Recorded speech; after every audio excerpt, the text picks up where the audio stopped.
Good morning, students. I welcome you all in today's class. Today we are going to do the revision of chapter number 2 is matter around a sphere of class 9. So let's continue. This is a series of videos which might be there in Hindi so that you can get a proper explanation and you can understand it properly. So, what are the pure substances? Pure substances are the substances which made up of only one type of particle. देखिए, यहाँ पे क्या बोल रहा है कि जो pure substances जो रहते हैं, हमने जब स्टार्ट किया था चैप्टर, हमने आपको बताया था कि प्योर सब्सटेंसेस वो रहते हैं जो सिर्फ और सिर्फ एक टाइप के पार्टिकल्स के बने रहते हैं, ठीक है। तो अगर कैरेक्टरिस्टिक्स की बात करें, देखो सबसे पहला चीज कैरेक्टरिस्टिक्स में जाने के पहले प्योर सब्सटेंस अच्छे से समझ लीजिए, क्योंकि यही आपकी पूरे के पूरी जो जितना भी है पार्ट है अभी जो डेफिनेशंस हैं उसमें ये सबसे पहले आएगा। तो प्योर सब्सटेंसेस वो हैं जो सिर्फ और सिर्फ एक टाइप के पार्टिकल्स का बना हुआ है। That might be atom, that might be element, that might be compound. Okay, compound तो वैसे इंक्लूड नहीं करते, वो एटम या एलिमेंट हो सकता है, ठीक है। तो ये चीज आप ना याद रखिएगा। तो एग्जांपल आयरन, सिल्वर, जितने भी एलिमेंट्स हैं ये सारे के सारे आपकी प्योर सब्सटेंसेस होती हैं। Just remember it. नेक्स्ट अब आता है कैरेक्टरिस्टिक। देखो सबसे पहला चीज एलिमेंट्स, आपको पता चल गया कि ये सारे के सारे प्योर सब्सटेंस हैं। अच्छा, अब एक बात करते हैं, जैसे वाटर है, water is a pure substance, ठीक है, भले वो कंपाउंड है लेकिन it is a pure substance, ठीक है। तो देखो अब सबसे पहले चीज आप फिर बोलोगे कि ना कैसे पता चलेगा कि वो प्योर सब्सटेंस है, तो उसके लिए कैरेक्टरिस्टिक्स में आते हैं। अगर ये कैरेक्टरिस्टिक्स वो फॉलो करता है तो इसका मतलब है कि वो प्योर सब्सटेंस है, ठीक है। जैसे यूनिफॉर्म कंपोजिशन, ये टर्म को सबसे पहले आप अच्छे से जान लीजिए, क्योंकि अगर ये टर्म अगर समझ में नहीं आया तो आप आगे आने वाले जितने भी टॉपिक्स रहेंगे उसमें आपको ये कंफ्यूजन करता ही रहेगा, ठीक है। तो यूनिफॉर्म कंपोजिशन होता क्या है, देखो आपके पास जैसे फॉर एग्जांपल आपने पानी में शुगर मिलाया, ठीक है। शुगर मिलाने के बाद आप क्या करते हो, उसको स्टीयर करते हो स्पून से। स्टीयर करने के कारण क्या होता है कि जितने भी शुगर के जो पार्टिकल्स है वो मिक्स हो जाते हैं, ठीक है। वो शुगर में वो वाटर में घुल जाता है, ठीक है। अब देखो एक चीज कभी भी ध्यान देना, उसमें आप ना उसको किसी ट्रांसपेरेंट ग्लास में, जैसे कांच का ग्लास ले लो जो ट्रांसपेरेंट हो, आर पार दिखे आपको, तो उस ग्लास में ना एक बार आप नजर घुमाना, तो आप जब उसको ऊपर से लेके नीचे तक ना कहीं भी देखेंगे आप, तो आपको ना एज इट इज वो खाली पानी ही दिखाई देगा।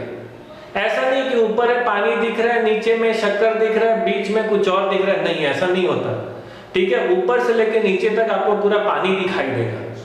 समझ में आ रही है बात? तो इसी को कहते हैं यूनिफॉर्म कंपोजिशन। इसका मतलब है चाहे मैं नीचे देखूं, ठीक है, चाहे मैं बीच में देखूं, चाहे मैं ऊपर से देखूं, मेरे को एक ही जैसा दिखेगा। ऐसा तो है नहीं कि अगर शुगर वाटर है तो ऊपर से देखूंगा तो मेरे को वाटर दिखेगा, नीचे से देखूंगा तो शुगर दिखेगा, ऐसा थोड़ी ना है। शुगर एक बार शुगर वाटर सॉल्यूशन क्या होता है, जब शक्कर उसमें घुल जाता है उस समय आपको खाली पानी बस दिखाई देता है, तो उसमें आप कहीं भी देखिए आपको पानी ही दिखाई देगा। वो है आपकी यूनिफॉर्म कंपोजिशन, ठीक है। मेरे ख्याल से अभी क्लियर हो गया होगा आपके अंदर में। आगे बढ़ते हैं। It can't be separated into its constituent by physical method. देखो फिजिकल मेथड वो होता है जो पानी गर्म करना, ठीक है, हीटिंग करना, ये फिजिकल मेथड है, ठीक है। मेल्ट करना फिजिकल हो गया, उसके बाद फिर छानना, किसी भी चीज को छानना, ये फिजिकल मेथड है, ठीक है। तो ये सारे जो मेथड है, अगर इस तरीके से अगर आप कोई भी सब्सटेंस को, खासकर प्योर सब्सटेंस को अगर आप सेपरेट करने जाओगे वो नहीं होगा, ठीक है। अगर for example H2O hydrogen water है, ठीक है, H2O, अगर मेरे पास वाटर है तो क्या वाटर पानी को मैं छानता हूं तो छानने से हाइड्रोजन अलग और ऑक्सीजन अलग हो जाएगा क्या? पॉसिबल ही नहीं है, ठीक है। इसीलिए कभी भी ये जो प्योर सब्सटेंसेस जो रहते हैं इनको फिजिकल मेथड से सेपरेट नहीं किया जा सकता, ठीक है, बात खत्म है यहाँ पे। NaCl from NaCl can't be separated by any of the physical method। ये एक एग्जांपल हो गया, जैसे मैंने वाटर बताया, यहाँ पर NaCl लिया। NaCl जैसे कॉमन सॉल्ट है, कॉमन सॉल्ट में कभी भी आप इसमें से Na और Cl को अलग कर ही नहीं सकते, ठीक है। वो मिक्स वो हो गया, जो बन गया, कोई कंपाउंड जो बन गया, उससे आप Na और Cl को आप केमिकल मेथड से कर सकते हो, लेकिन फिजिकल मेथड से पॉसिबल नहीं है। क्या छानोगे तो छानने से क्या आपका Na और Cl अलग-अलग हो जाएगा? क्या पॉसिबल ही नहीं, ठीक है। तो फिजिकल मेथड से इसको सेपरेट नहीं किया जा सकता। It has fix melting and boiling point, सबसे बड़ा चीज इनकी मेल्टिंग और बॉइलिंग पॉइंट जो है वो फिक्स रहती है। तो देखिए यहां से क्या हुआ, आपको क्या समझ में आया कि अगर ये तीन प्रॉपर्टीज अगर आपको किसी भी सब्सटेंस में दिख रही है तो वो आपकी प्योर सब्सटेंस है, ठीक है। चलिए एलिमेंट्स की बात करते हैं। तो एलिमेंट्स क्या है? Pure substance made up of only one kind of atom, ठीक है। प्योर सब्सटेंसेस एलिमेंट्स क्या है? वो प्योर सब्सटेंस है जो खाली एक टाइप के एटम के बने हुए हैं, ठीक है। उनमें एक ही तरह का एटम होता है। देखिए इसीलिए टोटल अगर एलिमेंट्स की बात करें, हमारे पास अगर आपने पीरियोडिक टेबल अगर देखा हो या पढ़ा हो तो अभी तक फिलहाल हमारे पास 180 नोन एलिमेंट्स हैं, ठीक है। कंपाउंड्स की बात करते हैं, to or more elements combined chemically in a definite ratio. देखो यहाँ पे बहुत इंपॉर्टेंट चीज है, कंपाउंड में और मिक्सचर में जो डिफरेंस है वो ज्यादा अंतर नहीं है, ठीक है। डेफिनेशन के हिसाब से अगर आप जाओगे ना, आपको ज्यादा अंतर नहीं दिखेगा। तो कैसे आप अंतर कर सकते हो?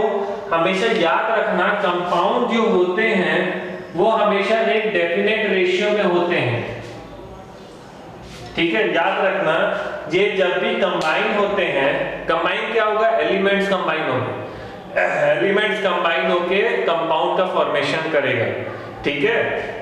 तो वो दो एलिमेंट भी हो सकता है, दो से ज्यादा एलिमेंट भी हो सकते हैं, ठीक है। दो या दो से ज्यादा एलिमेंट जब आपस में एक दूसरे से कंबाइन करता है chemically in a definite ratio, देखो यहाँ पे साफ बोल रहा है कि जब भी कंबाइन होंगे वो एक ना एक फिक्स रेशियो में कंबाइन होगा। जैसे फॉर एग्जांपल अगर मैं बात करूं कार्बन डाइऑक्साइड की, ठीक है, कार्बन डाइऑक्साइड की बात करता हूं, तो अगर कार्बन डाइऑक्साइड का एटॉमिक मास ले तो ये होता है 12 और ऑक्सीजन ले तो ये हो गया 32, ठीक है। सिंपल होल नंबर रेशियो में लिखें तो ये हो गया 6 और ये हो गया 16 और इसको सिंपल करो तो आया 3:8। तो इसका मतलब है कि कार्बन जो है ऑक्सीजन के साथ हमेशा 3:8 के रेशियो में ही कंबाइन होगा। जो भी उसकी एटॉमिक मास होगी किसी भी एलिमेंट की, वो देखिए एटॉमिक मास आपके लिए नया टर्म है, कंफ्यूज होने की जरूरत नहीं है। बस मैं क्या बताना चाह रहा हूं कि जब भी कंबाइन होते हैं तो वो हमेशा एक डेफिनेट रेशियो या फिक्स रेशियो में ही होगा। ये रेशियो कैसे कैलकुलेट करते हैं हम आगे आने वाले चैप्टर में टॉपिक्स में पढ़ेंगे, ठीक है। तो कंफ्यूज होने की जरूरत नहीं, बस इतना याद रखो कि जब भी कंबाइन होगा तो हमेशा एक फिक्स रेशियो डेफिनेट रेशियो पे ही होंगे, ठीक है। चलिए अब क्या, हाँ एग्जांपल वाटर और कार्बन डाइऑक्साइड, इसमें अलग अलग एलिमेंट जब कंबाइन होते हैं तो फिर अलग अलग तरह कंपाउंड बनते हैं, तो उतना ज्यादा जरूरत नहीं। अब आता है मिक्सचर। मिक्सचर क्या होता है? देखो यहाँ पे दो अलग अलग एलिमेंट कंबाइन हो रहे थे और डेफिनेट रेशियो में और एक कंपाउंड बना रहा था, लेकिन मिक्सचर में देखिए दो या दो से ज्यादा एलिमेंट और कंपाउंड, ठीक है। अब यहाँ पे कंपाउंड भी आ गया, देखो दो कंपाउंड को भले मिला दो एक दूसरे में, दो एलिमेंट को एक दूसरे में मिला लो, ठीक है। मींस इन एनी रेशियो कितना ही मिला लो, ठीक है। चाहे आप वाटर लो, वाटर में अगर आप शुगर मिला रहे हो तो कितना ही मिला लो, कोई फिक्स रेशियो इसमें वो बोल नहीं रहा कि नहीं ये फिक्स रेशियो इतना होना चाहिए, ठीक है।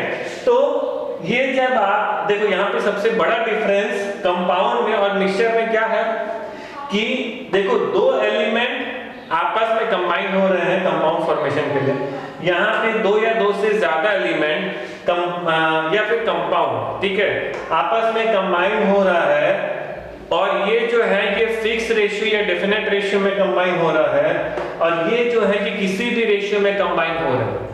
दोनों में सिर्फ यही डिफरेंस है, ठीक है। ये किसी भी रेशियो में कंबाइन होता है, ये फिक्स रेशियो में ही है, जो उसका होल नंबर जो रेशियो रहेगा एटॉमिक मास कैलकुलेट करके वो उसी में ही कंबाइन होगा, ठीक है। अब अगर मिक्सचर की बात करें तो मिक्सचर आपकी दो टाइप्स के होते हैं, होमोजेनियस मिक्सचर और हेटेरोजेनियस मिक्सचर, ठीक है। व्हाट आर दे, इसके बारे में हम डिटेल में अभी देखेंगे।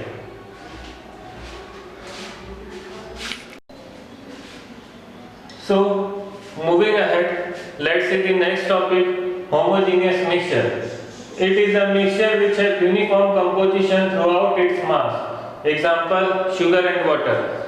देखिए फिर से यहाँ पे ये टर्म आ गया uniform composition through out its mass. मैंने आपको पिछले वीडियो में कहा था कि ये टर्म को अच्छे से याद रखना, ठीक है। यूनिफॉर्म कंपोजिशन क्या होता है, अगर आप एक ट्रांसपेरेंट ग्लास में शुगर और वाटर का सॉल्यूशन लेते हो तो उसको अगर आप चाहे ऊपर से ऑब्जर्व करो, चाहे साइड से ऑब्जर्व करो, चाहे नीचे से ऑब्जर्व करो, आपको खाली शुगर वाटर ही दिखाई देता है।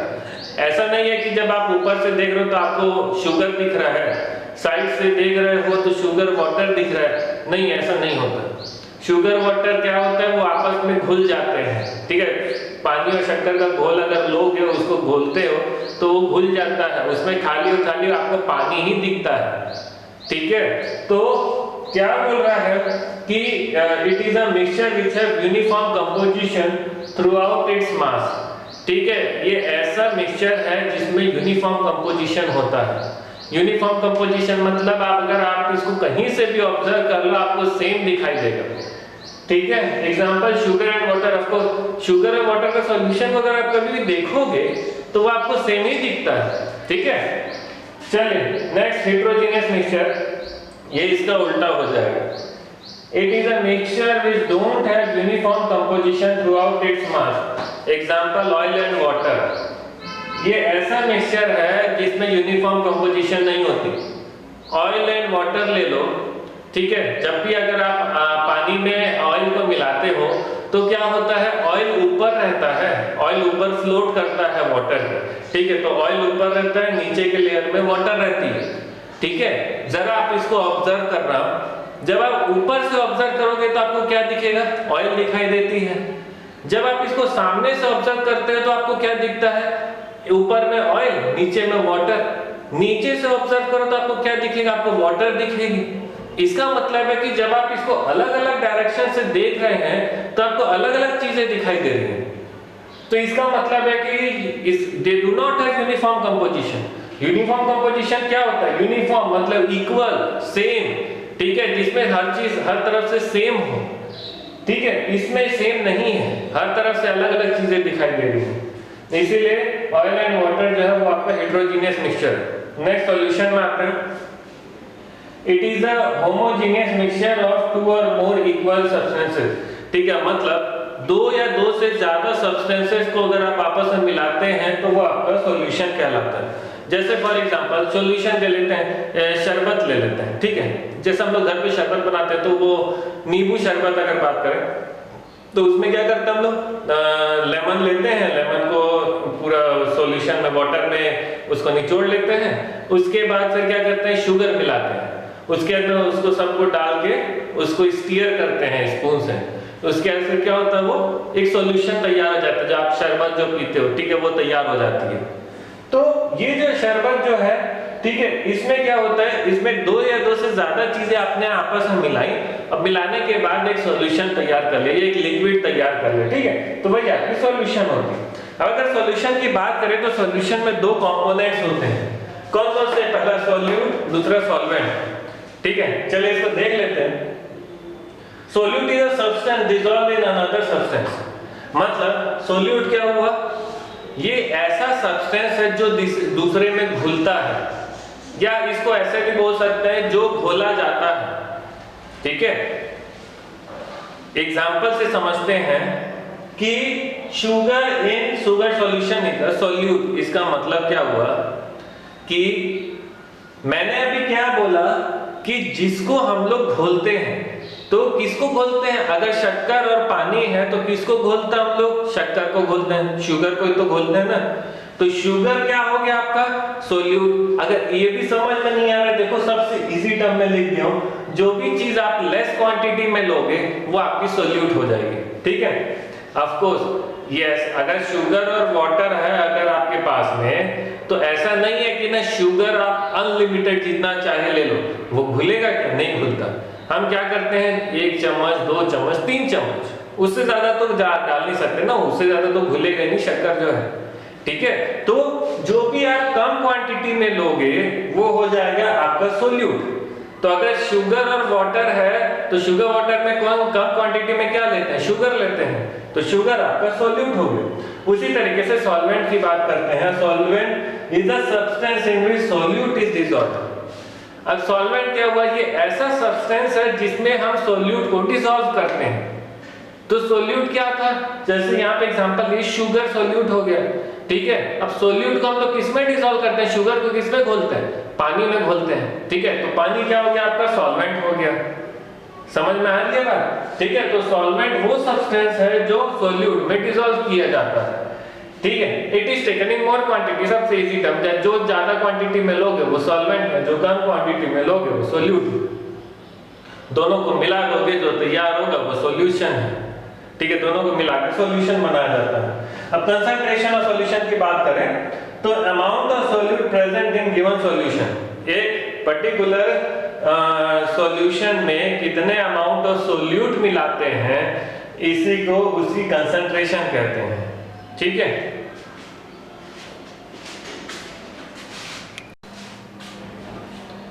Let's continue with the concentration of a solution of mass can be measured by। देखो कंसंट्रेशन को कैसे मेजर कर सकते हैं, उसके लिए 3 फार्मूला है। मास परसेंटेज मतलब जिसमें मास होगा, ठीक है, मास के टर्म्स में कैलकुलेट करेंगे। Mass of solute upon total mass of solution, दोनों जो लेंगे वैल्यू वो मास में रहेगी, ठीक है। मास का यूनिट ग्राम याद रखना, ठीक है, इनटू 100। परसेंटेज निकालने के लिए 100 से मल्टीप्लाई। वॉल्यूम परसेंटेज, इसका मतलब है कि जो टर्म है वो वॉल्यूम में रहेंगे। Volume of solute upon volume of solution into 100, ठीक है। मास वॉल्यूम परसेंटेज मतलब सोल्यूट को मास में लेना है और वॉल्यूम को परसेंटेज में लेना है, सॉल्यूशन को वॉल्यूम के टर्म्स में लेना है, ठीक है। सोल्यूट को मास के टर्म्स में लेना है इनटू 100, ठीक है। मतलब ये क्या हो जाएगा, ये ग्राम हो जाएगा, ये मिलीलीटर हो जाएगा। तो देखो एक एग्जांपल देख लो। एक solution contain 40 gram of common salt in 320 gram of water. Calculate the concentration in terms of mass by mass percentage of the solution, ठीक है। एक सॉल्यूशन है जिसमें 40 ग्राम कॉमन सॉल्ट है, ठीक है, 320 ग्राम आपके पास वाटर है, मतलब ये सॉल्यूट है, ये सॉल्वेंट है, ठीक है। तो सॉल्यूशन निकाल सकते हैं दोनों को ऐड करके। तो देखते हैं कैलकुलेट क्या करना है, the concentration in terms of mass by mass percentage, mass by mass percentage के टर्म्स में सॉल्यूशन को कैलकुलेट करना, ठीक है। तो देखो मास हमारे पास गिवन है सोल्यूट का, तो सोल्यूट का मास हो गया 40 ग्राम, ठीक है। ये सॉल्यूशन नहीं है, ये सॉल्वेंट का है, ठीक है। सॉल्यूशन कैलकुलेट कर रहे हैं, ये सॉल्वेंट दिया हुआ है, वाटर इज योर सॉल्वेंट, तो मास ऑफ सॉल्यूशन कितना हो गया, दोनों को ऐड कर देंगे, ठीक है। तो 360 आ जाएगा आपका मास ऑफ सॉल्यूशन। तो मास ऑफ, देखो कंसंट्रेशन का फॉर्मूला क्या था कि अगर मास के टर्म्स में तो मास बाय मास, मतलब तो mass of solute upon total mass of solution, mass of solute upon mass of solution. तो मास ऑफ सोल्यूट कितना है हमारे पास 40 ग्राम, ठीक है। Mass of solution 360 gram into 100, ठीक है। कैलकुलेट किया, ये जाएगा 9 से 100 by 9 तो 11.1, ठीक है। इतना परसेंटेज आ गया। तो ऐसे ही आपके पास और भी क्वेश्चंस हैं बुक्स वगैरह में, एनसीईआरटी में, उसको थोड़ा सा देख लें, सॉल्व करके देखिए। फॉर्मूले आपके पास गिवन है, खाली वैल्यू पुट करना है और आंसर निकालना, ठीक है। देखिए मूविंग अहेड, जरा देखते हैं कि अब सॉल्यूशन भी देखो पार्टिकल्स के ऊपर जो डिपेंड करते हैं। देखो पार्टिकल्स की जो साइज है वो अलग अलग होती है अलग अलग सॉल्यूशन के लिए। तो अब हम ना ये देखने वाले हैं कि जो पार्टिकल की जो साइज है उस टर्म्स में अगर देखें तो हमारे पास तीन तरह के सॉल्यूशन आते हैं, ठीक है, true solution, suspension, colloidal solution. और अगर बात करें पार्टिकल्स में तो देखो सबसे छोटे जो पार्टिकल जो रहते हैं वो होते हैं ट्रू सॉल्यूशन, ठीक है। उसके बाद सस्पेंशन जो रहता है वो बड़े पार्टिकल्स इसमें आते हैं, और कोलॉइडल सॉल्यूशन जो है वो इन दोनों के बीच में आता है, ठीक है, ट्रू सॉल्यूशन और सस्पेंशन के बीच में आता है कोलॉइडल सॉल्यूशन। तो इसके बारे में हम लोग डिटेल में देखेंगे नेक्स्ट पार्ट में। Thank you.